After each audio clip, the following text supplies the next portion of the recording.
Welcome everyone to the 10 pounds If there's crooks in your castle, then it's nights full of battles. Some fight with the barrel. That's eagles versus vultures and olives versus arrows. Call harder. Hey, Bodie, did I just tell him, like, wait till the intro drops? This guy don't listen to nothing. Listen, before you even go in, because I'm not the host, neither is Muffins. We're going to chill out with that. But I'm going to tell you now, that NWA drop right there, that is a fucking tone setter. NWA, 10 pounds of podcast. Please, BV, talk to us. You're the host. My fault. No. Honestly, I was not used to having an intro, so I'm so glad we have one now. I started talking. I was like, why am I muted? Why is everyone muted? It's like, what the fuck just happened? It's just like the NWA. They had no music. Now they came back with music, so we have no music. I am so glad you just mentioned that. That's the first thing we're going to talk about because the presentation was on point today. But before we do that, ladies and gentlemen, I'm Bill Vink. I am flanked by Muffin Martinez on my left, Bodie on my right. And with that being said, and welcome, are you going to be here like a full-time member of the 10 Pounds of Podcast? You just come by saying hello. I mean, if you guys want me, I definitely could. Let's put you on the spot. We ask hard-hitting questions here. Yes. This is true journalism. Yes. All right, you know what? I'm here as long as the product is as good as it's been because the product has been amazing. Yeah. Speaking about good product, I really love the presentation. If they can keep doing what they did to kick off the shows, I do like Joe Galley kind of, I guess you could say catching us up with what happened last week. Some of the newer things happening around the NWA. Muffins, I'll start with you. What did you think of that opening video package? I was very excited and prepared and felt like I caught up with everything in case I missed anything last week with NWA. Yeah, I mean, since they came back last week was that nice intro that they had, welcome us back to the NWA, the 75-year anniversary. And then with this one here, they kind of hit it on Kenzie Page being the women's champion. So I really like that vignette that they did on her. Only 19 years old, already a Triple Crown winner, already cementing her legacy in the NWA as a tag team champion, the first women's TV champion, and now the second NWA women's heavyweight, women's champion. So I like that whole thing on Kenzie Page. They brought us in. I hope they keep doing this every week with somebody else, and they keep hitting somebody else and tell us about them and what they bring to the company and stuff like that. But Kenzie Page, I'm sold on Kenzie Page. Like I said, only 19. I'm hoping that when she's 23, 25, she might have grown into her body more because she's still a petite, female at 19. And I'm pretty sure around like the mid-20s, you'll see her more fulled out, like a talent, more more weight to muscle and then somebody, then she'll be able to go to, bigger companies. But right now, I mean, her home is NWA, and she's going to be here for a long time. I thought she was the third women champion. I thought it was Allison Kay, Camille, and then Kenzie Page. No, it was Allison Kay, Thunder Rosa, then Camille. Oh yeah, yes, that's right. Yes. But yeah, my bad. Yes. With what I want to piggyback real quick with what he's saying, and I know we'll get into Kerry. I just forgot his last name. Yeah, Kerry Morton. Kerry Morton. I'm going to tell you right now, under the age of 21, they have two future stars, right? Like they have two people that I think are going to be the future of this company.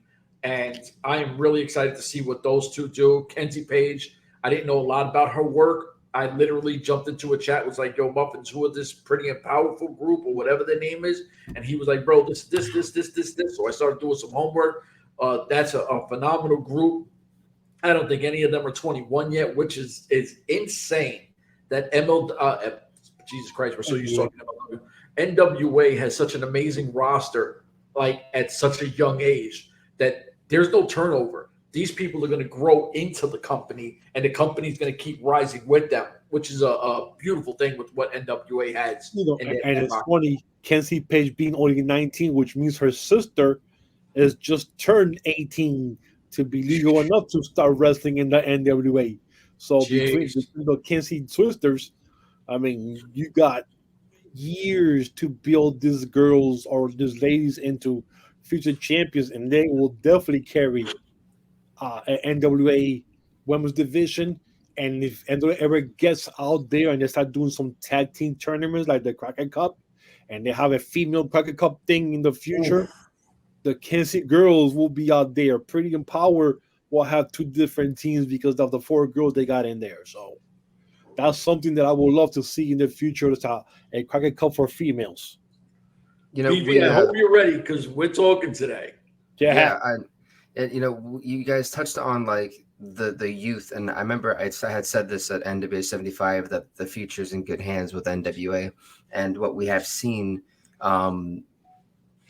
lately is the fact that they're focusing on the youth. You know, night 1 to me was about youth. Night 2 ended really with the youth, and in every sense of the term. You know, they got stars like Kerry Morton, Colby Carino, the Page sisters. They have some divisions that are just so solid. To me, one of my favorites with NWA is their junior heavyweight division. You got Joe Alonzo over there. You got so many just young, talented wrestlers. And, you know, I mentioned Joe Alonzo too, because he's about to be something we talk about later on in the show. But with that being said, let's go on to the Southern Six promo. I think we all, sorry. Oof, I almost skipped the match. I thought we were going all over the board. No. We're going to go to the opener, which I was really excited for this match. I was right to the Southern Six. I have a whole sheet here. Oh, Lord. All right, well let's get to your wish list or the list of BV. Yeah, I mean the four-way match to determine one of the finalists for the men's TV title, or the world TV title. I was really excited for this match. Some of the names to me I was very unfamiliar with. Dak Draper had a good showing in this one. Gags the Gimp. Wow. Yeah, Judeus was there. And Zicky Dice, which I think the clear winner here was going to be Zicky Dice. Yeah. But I mean, he did win the match, and I think the way they did it was great. No one really took, you know, in my opinion, no one really felt like they fell backward in this match. You know, I mean, he basically stole the victory from Dak Draper. So I really loved how they did that. Zicky Dice being the ultimate opportunist, I think that was great. And I'll start with Bodie on this one, because you had a lot of good praise for this match. And so I want to know who was the standout to you. I know that you're a Zicky Dice fan, but what to you stood out in this match? I think everything did, to be honest. I thought, and the guy with the dreads, I didn't know a lot about that guy. Yeah, and his power game is crazy, but he moved around way more athletic, lateral. Like, you know, I'm a former athlete, so I pay attention to the bigger guys to see if they can move in a pocket, if that makes sense. Because if they're very stiff and they're one direction, I really can't be a fan of a guy. But he's mobile. He can move around. So I really like what I see from him, because I was like, that's a guy that feels like he's going to be a primetime player. Like, I really liked him. The Gimp guy I thought was hilarious in the beginning with Zicky Dice and the other guy with the sunglasses, the shades, trying to take them off. And he's sitting there with the like upside down glasses. He did his thing. He was the entertainment aspect of the group, and I enjoyed it. Also, we have interviewed Zicky Dice right before he went to Impact Wrestling when he was the TV champion. That's in our channel as well. But he also took a shot at Impact. This is twice now, where he said, I spent 2 years in the clown show, right? Like, and that wasn't the circus talking about. That circus, that's Impact. That's what he was referring to. So 2 years of comedy tour. Yeah. So shots fired. For Zicky Dice, we left Zicky Dice, and this Zicky Dice feels nothing like the last one. This has a very serious, but also like a comedy side to it that's kind of dark, I guess. And I wouldn't say that. I don't mean to cut you off, but I think what this Zicky Dice is he has something to prove.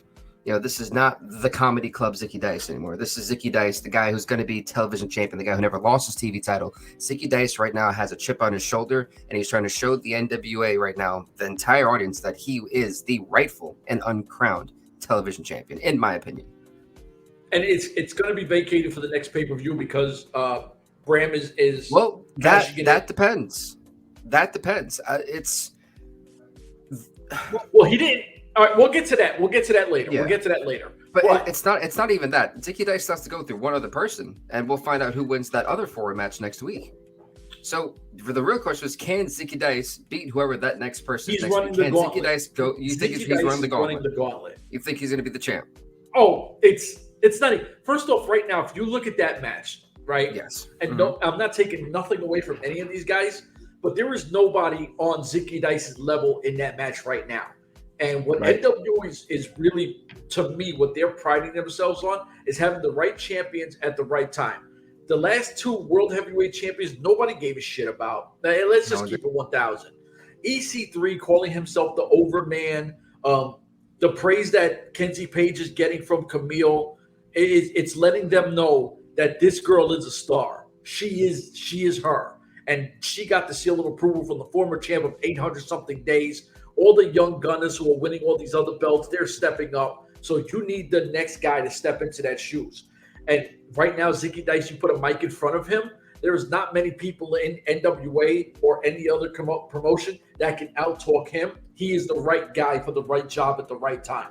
Talk to me, Muffins, please. Well, no, I was going to say the only confusing thing about this whole situation is they're already talking about a TV tournament or, having 2 guys wrestle for the TV title, where the TV title is still on a person. Like, I don't understand how they're jumping the gun before Bram accepts the challenge of EC3. But, you know what I'm saying? Like, it started since last week about this, we're having a tournament for the TV title. But even since last week, nobody knew what was going to happen with the TV title. Because EC3, wanted Bram to accept this challenge. So aren't you supposed to at least wait till the challenge has been accepted before you start doing some kind of tournament thing? You're right about that. Give me 1 second, baby. I know I'm not trying to jump your bones. It's just we're used to this is how me and Muffins, we're a mess, right? I think that you're 100% right. I think they are jumping the gun. I think they are kind of all over with it, and it's definitely going to be who is the next guy, and Bram is going to relinquish it. I don't think there's no way in hell he's holding it and doing what he's going to do. Thank you. Okay, so I have something a bit different there. Okay, so for me, there's 2 different scenarios for me. Because what we've seen, and we'll talk about it later, is I think a potential heel turn is happening there to where there could be a loophole for Thomas, Latimer here. Latimer. There you go. Or yeah, just say the big homie's name right. Bram. Yeah. So I think what he can do, let's say potentially he loses at Samhain, right? He can still sit there and be like, well, he challenged me. I never cashed in my title. I think he can easily do that. That could be a great heel turn there. But on the contrary to that, since the commentary does a really great job of incorporating William Patrick Corgan into doing things like how the main event was to be a non-title match that became a title match, they can easily do that to where William Patrick Corbin backstage forces Thomas Latimer to relinquish the television title right before the finals of the TV title match. And even the guy mentioned when he was interviewing Bram, he even mentioned, well, does that mean that you are going to relinquish the title? Yeah, so right. There's just a lot of question marks still going around. Which I think that is amazing storytelling because right now we don't know what Thomas, Bram is at this moment. He could be a heel, he could be a face. We don't know because he's kind of right now in the middle. And truthfully, I think what would be great to kind of cement him as that. Do you remember? Have you ever watched Ring of Honor back then? Muffins. Yeah, of course. Yeah, you remember when Jay Briscoe got hurt and he had to relinquish the belt? Yep. To Adam Cole. Adam Cole super kicked him in the back of the head. Yep. Well, let's kind of flip the role there. Tom Summer has to hand the winner the belt, and instead he just clocks him with it and just drops it and takes it back. That's a good way to make him as a dirtbag heel. I could see Bram being that type of guy. I think it would really work well for him in the NWA. They kind of need that right now. I think Bram, along with Camille, could do some Bonnie and Clyde type stuff. You know, I really think they could, because she's really going to come out and like interrupt the promo. Come on, and I know we're kind of talking about the. Well, where does Camille go from here after she lost the title? You know, and she also said that her job here is done. What's next for me? So she's going to take it back to become a manager? I mean, that's not... No. I think if she really is done with the NWA, I mean, that could be just one way to kind of get her out of there. If they're that high, like hell-bent, if she's that hell-bent on leaving. Or they could always do the loser leaves NWA match for a rematch. Yeah. And you have Camille kind of wait around for just a little bit, so that when Mackenzie Page gets like 2 or 3 title defenses in, wait till after Samhain. By that time, it's enough time to have 2 or 3 title defenses. Already got 1, and then that way that rematch gets set up for the end of the year for their last pay-per-view of the year, right before the new year or starting at the new year. A loser leaves NWA match, and then at that point, your women's division is once again number 1. Do we have what? And can main event, mind you. Do we have the Southern Six next? Don't jump to it already, man. Don't you interrupt me. Anyway. Southern Six promo, Bodie, since you want to talk, go ahead and talk. All right. So I got to admit, now, once again, I had when it's wrestling, I only talk to Muffin most of the time because he knows everything. So I didn't know who Thrill Billy was, and we were watching, I think it was called Flair's Last Stand, right? And I didn't know who Thrill Billy was, and I didn't know who One Cold Manders was, and they were in some like Texas something kind of match. And the two of them, me and Muffins had this conversation, showed out. Like they were the two that, like I said, I had no idea who they were. And One Cold Manders is in SGC MLW, and Thrill Billy is in NWA. So I'm excited about that because I like both of their performances. Thrill Billy with this group is perfect. Kerry Morton Jr. I mean, the kid feels like a star. He kind of, in a way, is a star. He kind of reminded me of that look at me ravishing Rick Rude thing without the Playboy attached to it, because a lot, women love ravishing Rick Rude, but the look at me, Kerry Morton Jr. has that look at me, all eyes on me. I'm the motherfucking future of NWA, and I was really excited for what he was kicking, some funny ass shit. He's calling himself that.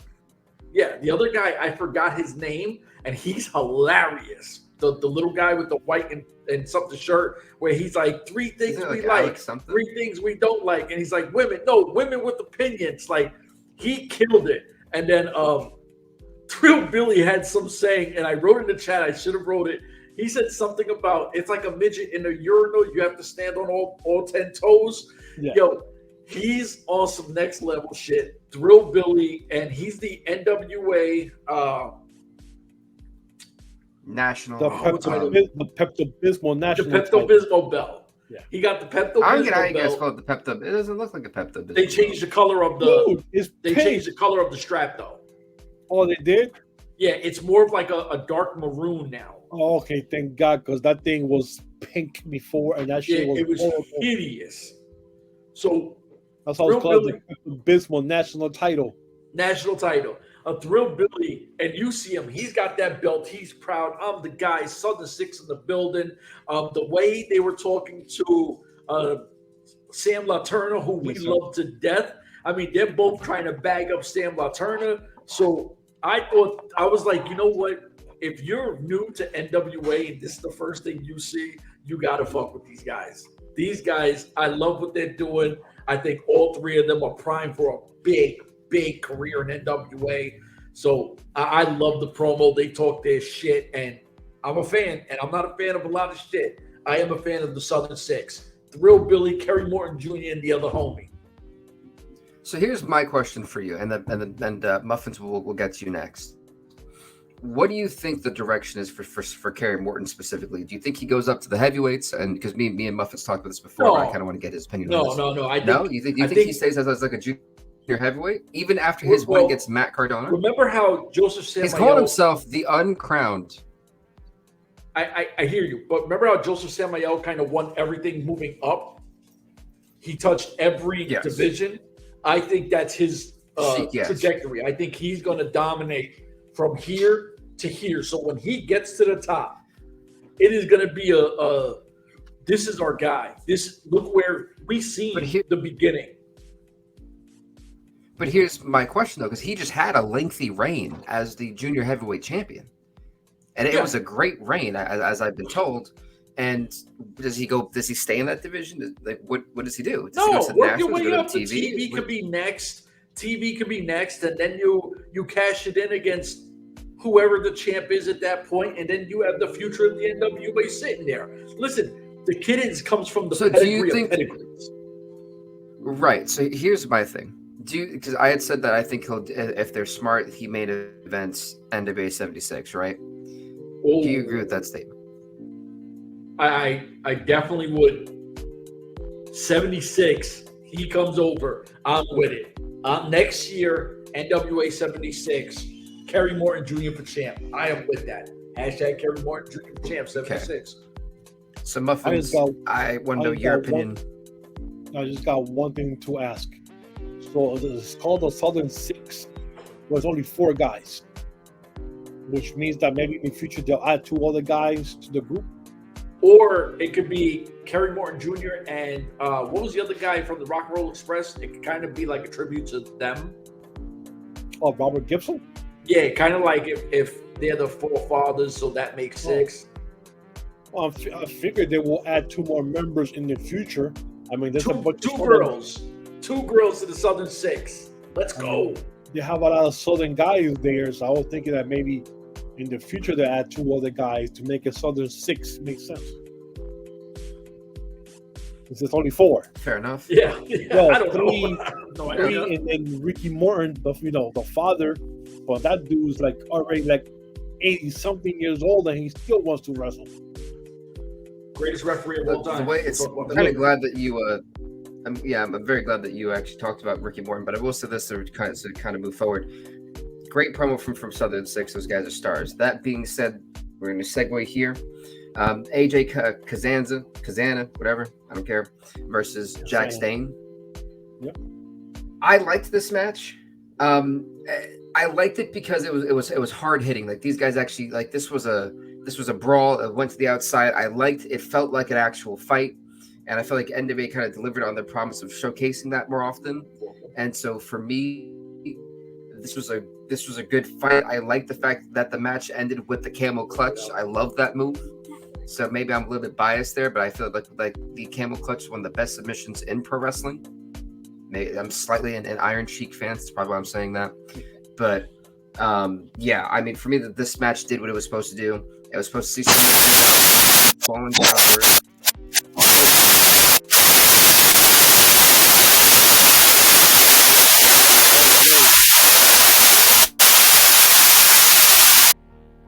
All right, yeah. So, folks, like I was saying, this match to me felt very hard hitting. I liked it, and NWA kind of delivered on that hard hitting feel.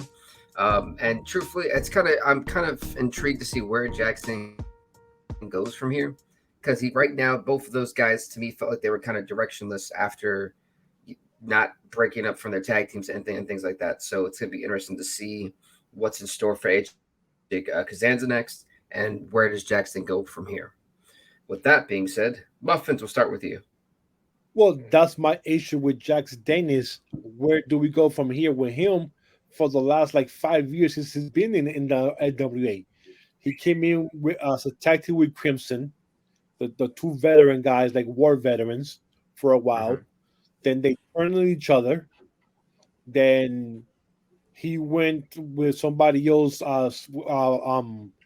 feuding with Slice Boogie for a couple of months, and then he disappeared again, comes back, and then he's in a tag team with Blake Trooper or somebody, some UFC guy.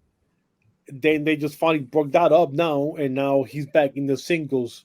At least the other guy, Catanza, was tag team with the Country Gentleman, and then the guy got hurt, so that's why he's being singles now. But Jack Dane's been in limbo for the last 2 years with some different gimmicks that he has. So I think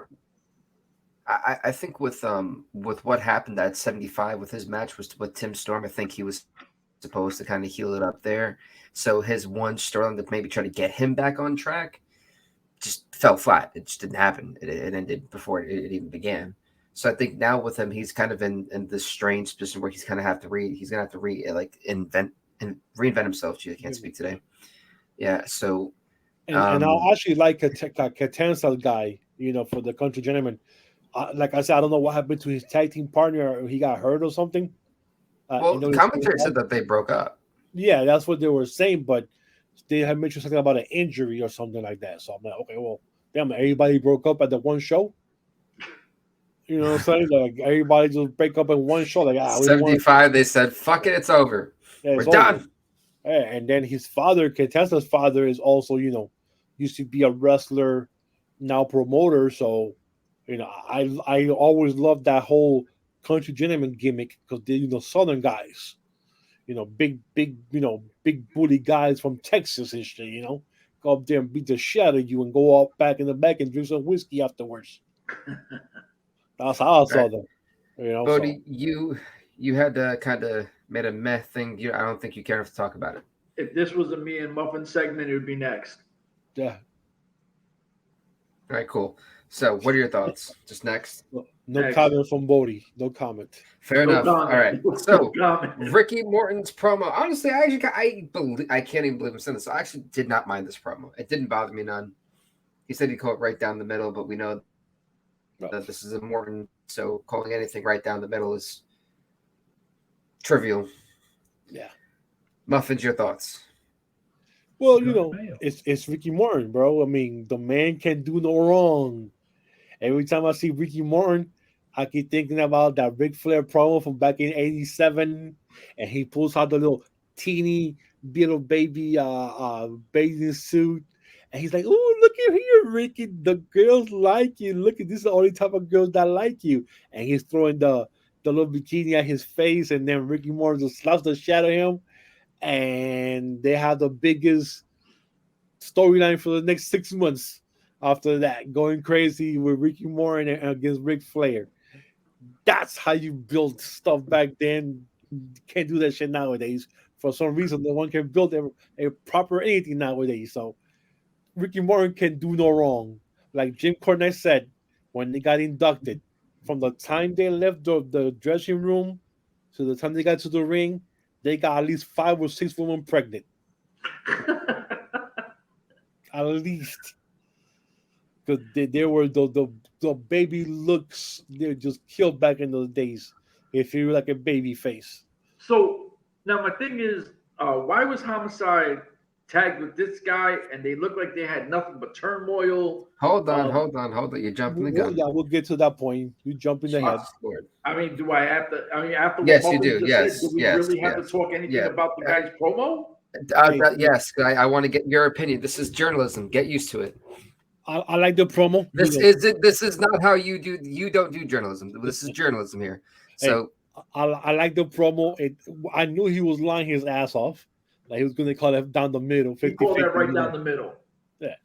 Yeah, as middle as it can get. Yeah, as middle as it. Listen, straight and narrow. That's Ricky Morton, the Ricky Morton way. Yeah. After he has a southern whiskey shot, it goes from straight down the middle to straight down the right. Wow. So, moving forward, we actually had do you guys care to talk about the Freeman promo? It was decent. I just thought the fact that it set up a match for next week with Tom Latimer. Freeman versus Tom Latimer. The Freeman brothers promo. It's set up a match next week with Tom Latimer. First of all, the only reason I hate that dude, Rolando Freeman, is because he reminds me of Bodie. They have the same height, the same hairstyle, the same body build. It's like it's like the same body style, everything. That's why I can stand. So he's my new favorite wrestler then. Rolando Freeman is. Right. So moving forward. It could be Bodie's. It could be Bodie's a stunt double. So listen, my cousin Orlando Freeman Orlando. That's why I said Orlando. Ain't no one said Orlando here. What's his name? It's Rolando. Rolando. All right, so my fault. I'm horrible with names. Yo, Muffins, how long have I been butchering people's names? So for years. So Rolando Freeman, salute my brother. I can't wait for you to win championships because when you talk, I'm going to be extremely biased. Rolando Freeman for champ for everything. Let's get it going. Whatever you want to talk, we can talk next, but Freeman for champ. Well, one more thing. Why did they break up? Another group breaks up at NWA 75. And that was the thing. This by being the losing is just it was like if you lost, it was over for you. They should just had if you lost, your group is over. It's done. Well, the thing was is like they call themselves the Spectaculars, and they look like they're not spectacular. That's unfortunate. And the thing is, they look like a mix between the Fabulous Ones and the Dynamic Dudes. Between every time I see them, it's like a perfect mix because they have the bow ties. And they were a real good tag team. So I don't know why another group decided to break up at NWA 75. It's like NWA 75 was like the beginning of the end for tag teams. It was D-Day for tag teams. We're done here. And NWA 76 is when you're going to see everybody get back together next year. NWA 76, the return of the tag teams. Come on, Bink, what's next? Oh, man. The main event. No. This is not the main event. Not even close. Oh, yeah, Homicide and Joe Loso with what's that fucker's name? Jamie Stanley. There we go. Versus Colby Corino, the current reigning NWA Junior Heavyweight Champion, and Koa Laxamana. The only person I didn't give a shit about in this match was Koa Laxamana. Yeah, I still don't get him. Sorry, I don't get it. I didn't care enough to get him. I just didn't know why he was there. So what's the beef between Homicide and his guy? Alonso? I mean, well, so basically Joe Alonso took shots at him, but also kind of disrespected like Terry Funk and things like that. So they had a match at 75 where Homicide was supposed to – Homicide beat the life out of him, really did. But, Alonso still picked up the victory. So that was that. So I don't think that feud is done by a long shot. But hey, they kind of got along for this match. Jamie Stanley paid dividends again for Joe Alonso, but really the real MVP here was, go figure, I could have called this one from a mile away, the special guest referee Ricky Morton with a low blow right into Koa. Hold on. Before you try to throw smut in this guy's name, homie was grabbing him up like, yo. Because the man couldn't count. Bro. He had a 3 count twice. He had a 3 count twice. Don't touch the referee. Don't touch me. No. So he moved. He tried to, back up, man. And his foot hit him in the fucking I need you to bring some integrity into this. Well, go ahead. What's the Hawaiian guy's name again? Koa, no one gives a shit, honestly. I don't know who he is, but his wife is hot. That's what I have to say about this one. His wife is hot. That's the only reason why I care for that tag down is because dime status. That's a dime. You didn't care about any of the wrestling. You didn't care about how well Joe Alonso looked in that match, how well Colby Corino looked in that match, how Homicide always looks in his matches. We knew what was going to happen. Ricky Morton, he by mistake was wiping his feet while he was talking to the guy's wife, and when he wiped his right foot down too hard, his foot just came up. He's 65. He's 67. He probably got a muscle spasm. I should say he has Tourette's. He got what? He got what? What? Say his Tourette's? No, man. He got like a muscle spasm. Like I get muscle spasm because of I get muscle spasm because of my back and my legs, and my legs just be kicking out by themselves. Yeah, it's like hits a nerve and boom. Yeah. That's the way I saw it. So, that's how I seen it. Alrighty, anyway, yeah, both you guys, you're both wearing glasses, Kane, so get them cleaned. Hey, anyway, let's get to this promo with Tom Latimer and Camille. Bodie really wants to talk about this. So Bodie, this is the important one. Yeah, this is the important one. Yes. So I feel like I've said everything I need to say about it. I mean, it was a great promo. I think Camille's turning heel. So with that being said, I'll leave the floor to you guys. Bodie, go first. Well, actually, you want to go last this one, so Muffins go first. I'll go first. Yeah, but this is where it actually makes sense now, where now he finally accepts EC3's, challenge at the next pay-per-view for the heavyweight title. Now you go to yourself, okay, now we see why there's a tag TV title thing going on, which now makes sense. And you kind of go, well, maybe you should have done that shit last week, then start the TV stuff this week after everything was set in stone as the main event for next month. And now we could start going through all the different ideas. Like you said, he never gave up his title, TV title, because he was challenged by EC3. It wasn't the opposite way, where you win 7 matches and you give your title away for a chance at option C. So this is where Junior's theory comes into effect. He loses the main event. I'm not giving my title up. This is my title. I never put it on the line. So, and that's where now you guys can see what you mentioned earlier happening now. But here's my thing. The thing with that theory, and I'm going to cut, but we will get to you. Here's the thing. That championship match is going to take place in like 3 to 4 weeks time, right before the Sound pay-per-view. If Tom Latimer's going to turn heel and not, but if Tom Latimer's going to turn heel, it's going to have to be during it's going to have to be during when that belt's supposed to be given to somebody. And if NWA plays it right, well, like I said before, you have him try to present the belt, knowing that it's Tom Latimer, he's not going to do that. And he just, if it's Zicky Dice, if it's Adonis, who they were setting up with, I'll talk about soon, whoever it is, needs to get blasted with that. And I think not only will that set up a nice little program probably after he gets done with EC3, but you mean before the pay-per-view or on the pay-per-view? They should want to crown a TV champion before the pay-per-view. You want that title to be defended at Sawa. You want it to be defended. So with that being said, Bodie, we'll go to you. All right. So one of two things, right? Now, one, Bram is a badass guy. He's a great heel. We know his work. I think he's purely a heel. I don't see Thomas Latimer a face, right? So the one thing I can say is people get confused and fucked up. This guy does this shit for real. Like, Bram's not a talker. You've never seen him do the greatest promos in the world or whatever. All his shit is going to be, let's fight in the ring, right? His promos and talking are in ring where we're going to, thug it out, bang out. That's Bram. I'm not going to sit here on a microphone, over talk things. You want it, we can go do it. 2, Camille, like always, looks stunning as ever. She comes out, she's smoking hot, and she cuts a mean promo. She's saying that EC3 smells like shit.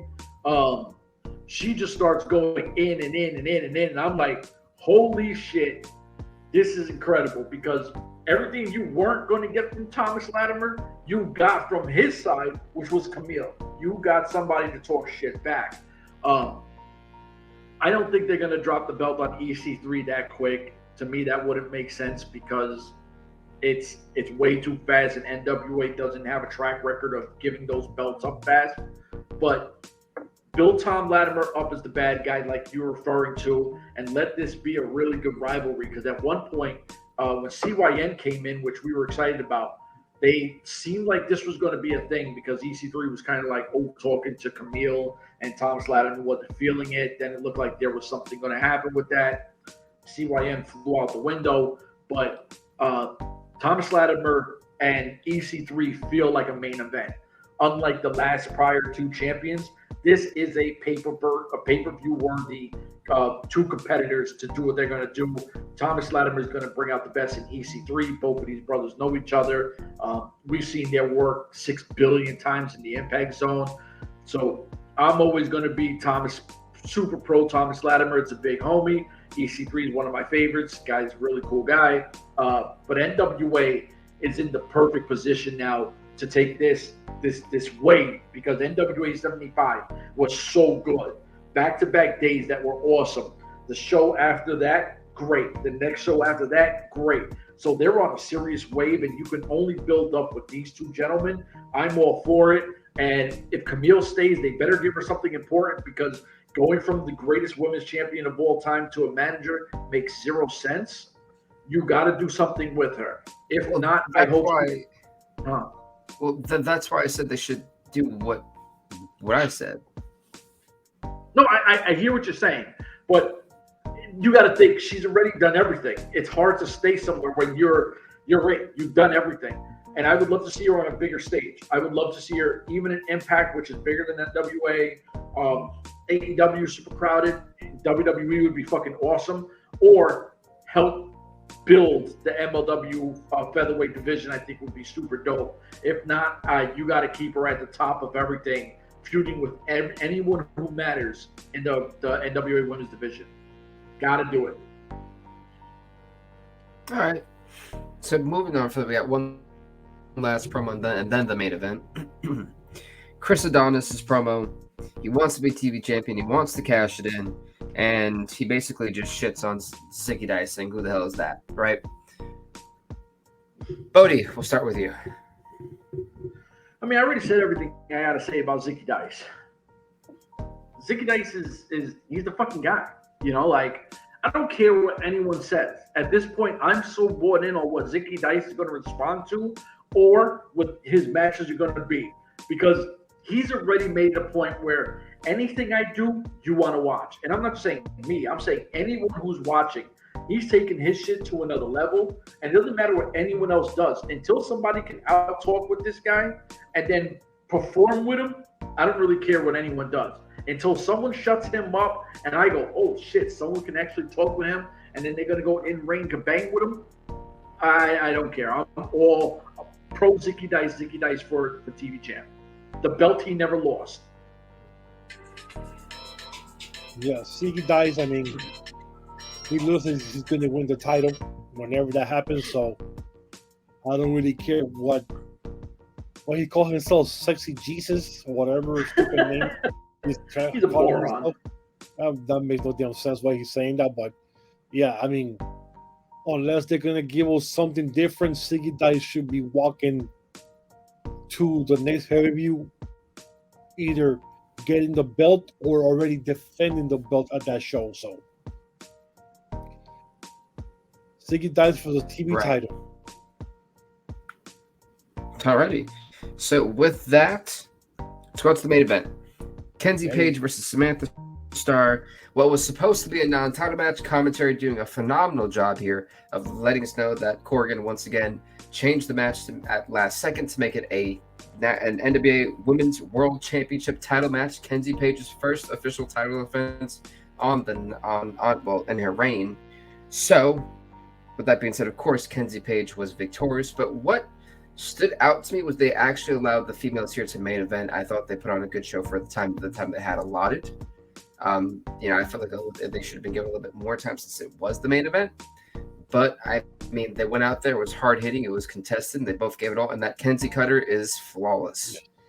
So, yes, A+ for me on the main event. It did what it had to do. It lets you know who the champ is and that she's going to be champion for a very long time. That being said, Muffins, we'll start with you. Your thoughts. Well, I already praised Kenzie Page at the beginning of the show, so you know what Kenzie Page is. Samantha Starr, if people don't know, the daughter of the Perfect 10 baby doll, and Sam Houston, if people didn't know that. So she has the pedigree wrestling in her blood for 4 generations now. So Samantha Starr did what she's supposed to do. She gave Kenzie Page a run for her money as the first opponent for the title. She looked good. For a minute there, I thought she was gonna get it with a DDT, and I don't know where Kenzie Page got it with the Page KO, and that was it. So, what I appreciate about the NWA is that they give the women opportunity to showcase their abilities. They put them in the main event, even though Corgan's stupid ass said, and I quote, "We do not have any worthy women ready for pay-per-views and stuff like that, but you still bring and give them belts." So it's either one or the other one. You can say that and then keep pushing them to the stars and to the moon, and then don't give them what they deserve. So hopefully by the end of this year or sometime next year, we'll get another all women's show, like a 2-day showcase like they did the first year. And hopefully he could backtrack and take it back.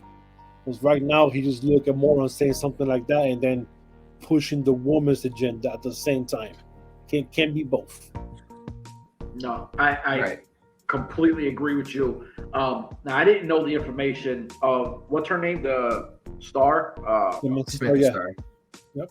Okay, I didn't know that. That's pretty fucking dope because and Baby Doll. If you remember Baby Doll, man, Tully Blanchard's manager, and then they had that big thing when he smacked the shit out of her, and then Dusty Rhodes came and killed them. I remember that. Dusty Rhodes, and then it was a whole ruse, and she went back to Tully Blanchard to the formation of the Four Horsemen. Hey, I like her even more now, knowing the information I know. I think that's really cool because I did not know. Kenzie Page, it like you said earlier, it's hard to even talk because you hit this on the head. She's 19 years old and she feels like a star, right? So there's not much I could say outside of that. Now my thing is, when we talk championships, now myself, Muffins, BB, we've been doing podcasts for many years, and we always say the reign depends on the matches, right? So you could be the biggest star in the world if you don't have the right matches or the right content behind it. It feels like a whack reign. As much as I did not know this girl, she put on a hell of a match, and it wasn't the longest match. Didn't need to be. That girl showcased like, I'm gonna push you to the limits, and I loved it. I was like, wow, this is a great title reign. Like, it might just be a regular NWA Power show, and you might look past that. But when you look back, you go, Jesus, this girl did her thing. So Kenzie Page is already on the right directions of the reign looking as good as it does. 19 years old. I mean, sky's the limits. You know what, BB, since you want to be the journalist of the group here, because this is your show and I'm just the sidekick. Your take on Kenzie Page in this? What do you think? I said before, it's anytime. So far, I've seen her in 3 matches and in 4, and I've been blown away in every single one of them. It's hard to find a flaw with Kenzie Page. It really isn't. She knows how to work a crowd. She has it. She has it. So I have a hard time having an issue trying to nitpick anything, because she can talk, she can wrestle, and she knows how to work with the crowd. Three of the most important things about being a wrestler, those 2 are right there. And when you've got it, you have it, and she has it. Literally. The easiest way I can explain it. Samantha Starr, I was sold on. I did know her background pedigree. I'm glad you brought that up. That's for our audience, so I'm very glad to thank you. And in general, I hope we see a lot more of Samantha Starr, because she can talk too. And I think that would really be good to see her on NWA Power consistently. Same thing, of course. Is Samantha Starr from the South? Well, I mean, they're from Georgia, so I'm kind of right. So with her pedigree, would you be mad at if she went to the Southern Six? Nope, absolutely not. I think she would. She'd fit them so well. She will fit perfectly. I think the next time we jump her on pedigree here, with her mom and Sam Houston from Texas and Georgia and stuff like that, she'll fit perfectly in there. So listen, just for content, I think the next time we do one of these, if you want to do just a side one, we could drop it on a Winning Crush Wednesday, because a lot of times we don't have anything to drop. We could do a Samantha Starr to the Southern Six and go from there, have a whole take on it. Well, hold on. We still have 2 other people part of the crew that they're MLW people. I think they want to keep that MLW over there. It has nothing to do with MLW. They may want to use that for an MLW space for Women. No. It's not how it works. Not to sound like an asshole, but it works from this camera here and that camera over there. All right, like yeah, exactly. Like, I'm not trying to be an asshole, but trying to be polite to people. Trying to be polite. Jesus. We ain't answered this. All right, no, but Fucking- so I've got one final thing. You fucking I've got crazy. one final thing. Hold on. Let's go back down to earth, everybody. Hold on. So I got one final thing. Bodie, we'll start with you because you're new to this. If you were to rate NWA Power from 1 to 5, what was your rate for today's show? If you didn't have Jack Dane and the other guy, who I like the other guy, I really didn't care for Jack Dane much. I'd probably give it a 4.5. I even went into the chat. So I had to be on this 4, one. 4.5. This is like a strong 4, almost 5. Like, there's nothing I did not like. Even the match I really didn't care for was still a decent match. I just was like, whatever. But this NWA, for my personal how I watch wrestling and pay attention to podcasts, check every single box. There was nothing that I felt was left out, and there was nothing I felt that did not hit its mark and make me go, oh shit, oh damn. Even to Ricky Morton, the little like things he did, paying attention to the woman, when Homicide tried to tag and the dude pulls back. There was so much storytelling in every single match that I was like, this is wrestling. What a lot of companies forget is it doesn't have to be storyline backstage or on a microphone. In the ring, I want to see a story being told. And a lot of wrestling companies forget this. NWA is really good at that. So this is almost a 5. This is a strong 4, 4.5. I love this shit. Okay, so I would say 4.5 from okay. Muffins, you? I'll go with 3.25. Why? Some matches were good. I didn't like the Jax Dane Costanza match that much. So The first match, I would like it to be a 3-way instead of a 4-way, and not have the Gimp guy or whatever. That's the Gimp in there. I would like To be able to to put a shot at him. Yeah, it's not being more serious. It's like Impact has that one more on Johnny Swinger, and NWA has this guy, that's the Gimp or whatever. It's just like we get the comedy stuff, but just keep it for off ring stuff. So okay, so I'm probably gonna give it a higher rating than all of you was guys. good for me, so I'll stay at 3.25. Okay. I'm gonna say 5. Damn. I'm actually gonna give it a 5. This is the perfect show. For me, it was because everything was fluid to me. And the presentation, I think, really carried the show more than anything for me. It really did. And I spoke about it earlier. The presentation to me has just been on such a different level. The entrances were on point. Commentary was incredible. Commentary put on. I think that's why I liked every match, because commentary really did so much due diligence and made everything feel more important than what it really was.